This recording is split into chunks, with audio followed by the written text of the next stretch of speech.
আমার আব্বুর চাপে নানুর দেওয়া জমি বন্ধক রেখে ব্যাংক লোন নিয়েছিলেন। এখন লোন শোধ না হওয়ায় সেই জমি নিলামে যাওয়ার পথে। এতে কি আম্মুর কবরে শাস্তি হতে পারে? আর সন্তান হিসেবে আমাদের করণীয় কি? প্রথম কথা হলো যে অন্যায় নির্দেশ এটা কারোরই পালন করা উচিত নয়। আপনার বাবা যতই চাপ দিয়েছেন আপনার মায়ের উচিত ছিল এটাকে ডিনাই করা। হারাম কাজে কেউ প্রেসার দিলেও সেটাকে ডিনাই করা উচিত।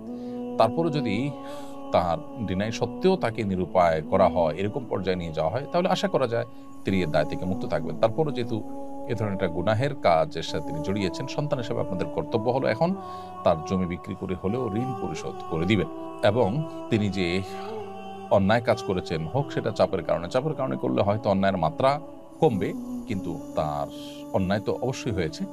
যেটুকুই হোক সেজন্য আল্লাহ তাআলার কাছে মায়ের তরফ থেকে মাগফিরাত তলব করবেন, কামনা করবেন, ইস্তেগফার করবেন, আল্লাহর কাছে মাপ চাইবেন।